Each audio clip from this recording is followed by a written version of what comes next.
साथ निभाने का वादा किया है।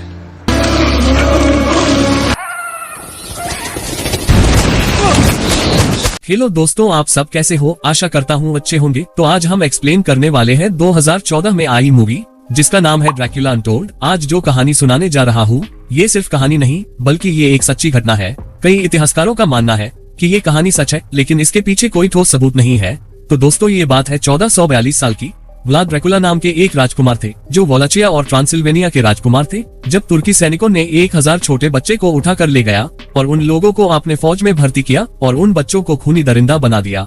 फिर उन बच्चों को अपने साम्राज्य विस्तार करने के लिए इस्तेमाल किया गया।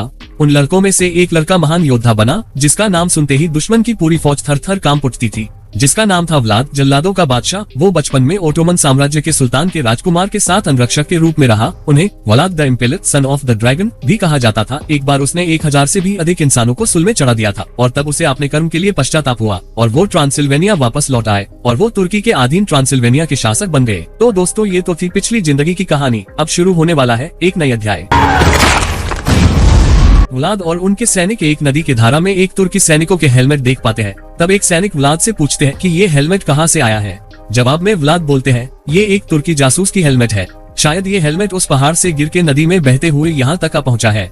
लेकिन तुर्की जासूस अकेला नहीं रहता है। अब उन लोगों को डर था कि कोई तुर्की के सैनिकों मार तो नहीं दिया, क्योंकि ये व्लाद का इलाका है। अगर किसी ने उन लोगों को मारा है तो सारा दोष व्लाद के ऊपर आएगा। फिर तुर्की वाले उन लोगों पर हमला बोल देगा और इसलिए व्लाद और उसके 2 सैनिक पहाड़ में जाके ढूंढने का निर्णय करते हैं। वो लोग पहाड़ के ऊपर एक गुफा खोज निकलते हैं। गुफा के अंदर काली अंधेरा है और वहाँ से बीच बीच में ढेर सारे चमगादड़ निकल रहे हैं। वो लोग गुफा के अंदर घुस जाते हैं और मशाल की रोशनी में देखते हैं गुफा के चारों तरफ इंसानों की हड्डी बिखरे पड़े हैं।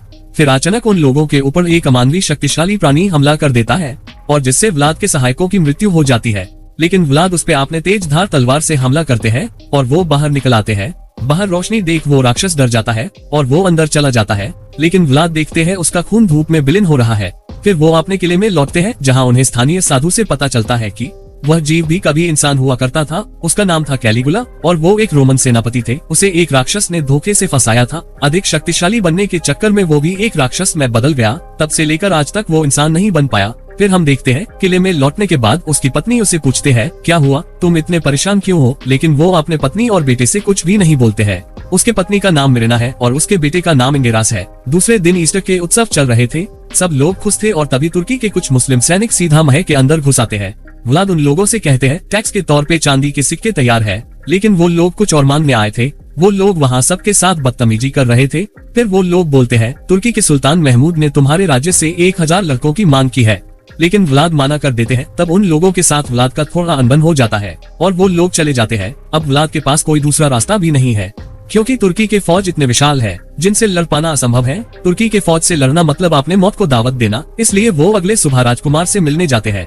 रास्ते पर तुर्की के सैनिक उसे देखकर थूक रहे थे। फिर वो महमूद से मिलते हैं और वो खुद जंग में शामिल होगा ये आश्वासन देते हैं। लेकिन महमूद उसकी एक नहीं सुनती है और वो अतिरिक्त 1001 लड़कों की मांग करते हैं। और वो अतिरिक्त एक लड़का कोई और नहीं बल्कि व्लाद का खुद का बेटा जिसका नाम इंगेरास है। ये सुनकर व्लाद के पैरों तले जमीन खिसक जाती है और कोई रास्ता ना देख वो अपने बेटे को देने के लिए तैयार हो जाते हैं। लेकिन उसकी पत्नी रो रही थी। वो रोकने की कोशिश कर रही थी और दूसरी तरफ तुर्की के सिपाही उसे ले जाने के लिए इंतजार कर रहे थे। व्लाद अपना हथियार फेंक देते हैं और उस सैनिक के पास जाते हैं जिसने उसे ले जाने के लिए आए थे। व्लाद की पत्नी आंखों में आंसू लिए सब कुछ देख रही थी। तभी व्लाद अपने बेटे को उसके माँ के पास भेज देते हैं और एक क्षण में उस सैनिक के ही तलवार से उसके 2 हाथ काट देते हैं और फिर वो अकेले ही सबको मार देते हैं। उन लोगों को पता नहीं था व्लाद बिना हथियार के भी 100 के बराबर है। फिर वो उस गुफा में चले जाते हैं जहाँ वो पहले भी गए थे और वो एक हाथ में मशाल और एक हाथ में तलवार लेके अंदर जाते हैं। फिर वो उस वैम्पायर से मिलते हैं। वो वैम्पायर उसे अपना चांदी की अंगूठी छिपाने को बोलते हैं।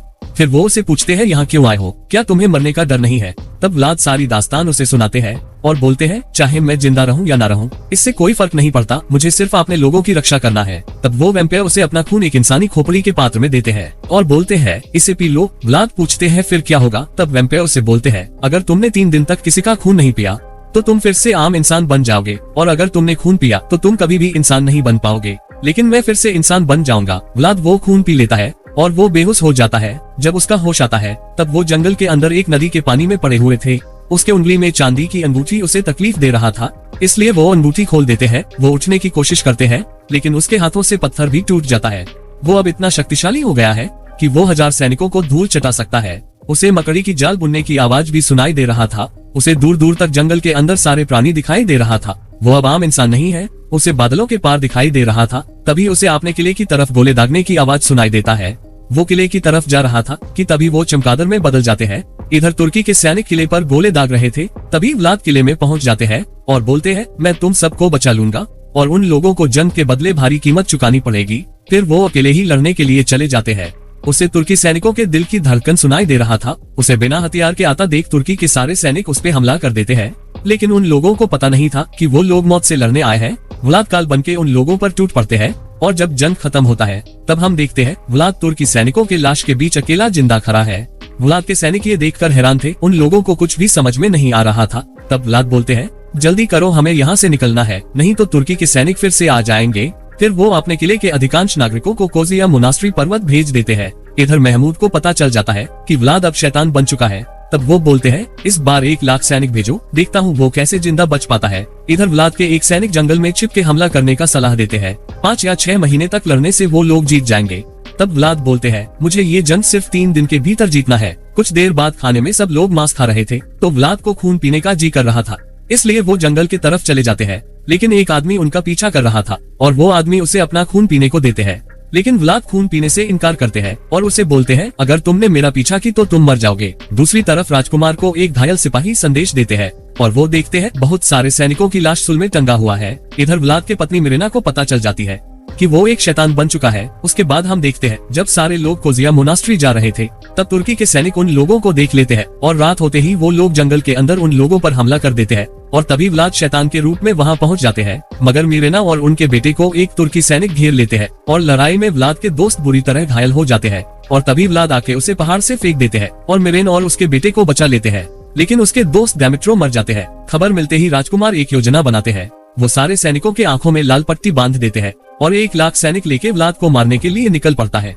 ये लोग बिना देखे ही लड़ सकते थे और इधर सबको पता चल जाता है कि व्लाद अब शैतान बन चुका है और इसलिए एक फादर चांदी की तलवार लेके व्लाद को मारने की कोशिश करते हैं। उसके ऊपर सूरज की रोशनी फेंक देते हैं और फिर उसे एक लकड़ी के घर में बंद कर देते हैं। मिरेना सबको समझाने की कोशिश करते हैं, लेकिन वो लोग उस लकड़ी के घर में आग लगा देते हैं, पर फिर भी व्लाद का कुछ नहीं होता है। वो जिंदा वहाँ से निकल आता है और सबको बोलता है, अगर मैं मर गया तो तुम में से कोई भी जिंदा नहीं बचेगा। फिर व्लाद की पत्नी उसे शांत कर देते हैं। व्लाद अपने साथियों से बातें कर रहे थे, तभी उसे पता चलता है कि वो चमगादड़ को भी कंट्रोल कर सकते हैं। इधर तुर्की सैनिक आक्रमण करने के लिए आ रहे हैं। व्लाद उन लोगों पर पहले चमगादड़ से हमला करते हैं, फिर वो खुद लड़ने के लिए चले जाते हैं, लेकिन पीछे से उसकी पत्नी पर हमला कर देते हैं और उसके बेटे को उठा ले जाते हैं। व्लाद के आते आते उसकी पत्नी किले से नीचे गिर जाती है और वहाँ के सारे लोगों को काट देते हैं। तब व्लाद अपने मरते हुए पत्नी का खून पी लेता है और वो बहुत शक्तिशाली हो जाते हैं। फिर वो एक एक करके घायल सैनिकों को और बाकी के लोगों को भी अपना खून पिला देता है। इधर सुल्तान और उसके सेनापति चर्चा कर रहे थे कि सूरज अभी तक आसमान में निकला क्यों नहीं। वो लोग देखते हैं आसमान में काले बादल सूरज को निकलने नहीं दे रहा है और तभी अंधेरे में व्लाद को आते हुए दिखाई देते हैं। साथ ही साथ सैनिकों के कैंप में खून पीने वाला वैम्पायर आक्रमण कर देता है। वो लोग सबको चुन चुन कर मार रहा था। तभी व्लाद का सामना सुल्तान के खास अंगरक्षक से होता है, लेकिन व्लाद उसे चुटकियों में खत्म कर देते हैं। उसके बाद वो राजकुमार से लड़ने जाते हैं, लेकिन राजकुमार बहुत चालक था। उसने चारों तरफ चांदी के सिक्के बिछा के रखा था ताकि व्लाद कमजोर हो जाए, पर व्लाद ने उसे मारने की ठान ली थी। व्लाद राजकुमार से लड़ने लगते हैं, लेकिन वो कमजोर हो रहा था और लड़ते लड़ते एक वक्त वो गिर पड़ता है। मौका देख राजकुमार उसे मारने की कोशिश करता है, लेकिन उल्टा व्लाद उसका खून चूस लेता है और वो मर जाता है। फिर वो अपने बेटे इंगेरास को तंबू से बाहर निकालता है, लेकिन उसके सामने और एक मुसीबत खड़ा हो जाता है। उसके साथी वैम्पायर उसके बेटे को मारना चाहते थे, लेकिन व्लाद उनमें से एक को भाले से मार देते हैं